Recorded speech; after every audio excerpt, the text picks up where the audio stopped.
ভাগ্নি মোবাইলে কথা বলায় গাছের ডাল দিয়ে মেরে ভাগ্নিকে চিরঘুমে পাঠালো মামা। এই ঘটনার জেরে ব্যাপক চাঞ্চল্য ছড়ালো কালিয়াগঞ্জ ব্লকে অনুকৈল অঞ্চলের বেলতলি এলাকায়।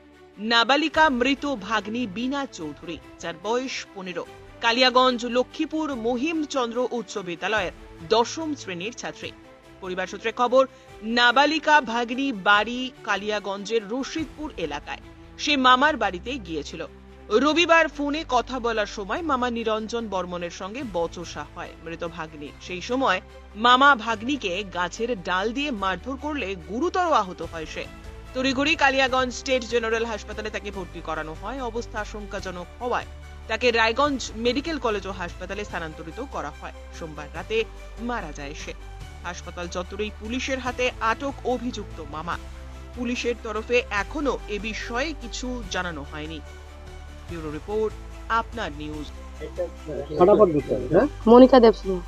মনিকা দি, সেদিন তো রাত্রিবেলা কি হয়েছিল? আমি তো ছিলাম না, কাজে গেছি। কি শুনলেন?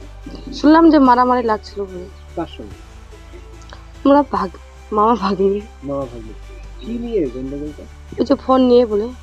ফোনে কি করতো, মানে কোনো প্রেম ছিল এরকম? না, কথা বলছিল কে বলে হবে বলে, ওর বান্ধবীর বর বলে কি বলে বলছিল ওকে, ওর বান্ধবীর বরের সঙ্গে।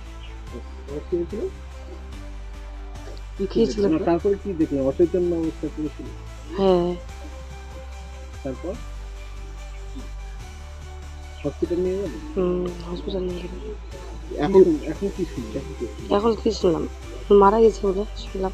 কি চাইছেন, যে দোষী তার শাস্তি হবে? শাস্তি তো পাতে হবে, শাস্তি তো হবেই। আপনি কে হবেন? মামি সম্পর্কে? মামি। মামি। আপনার নাম? মনিকা দেবসিংহ। ওর মামি হবেন তো? হ্যাঁ। বিনা। ঠিক।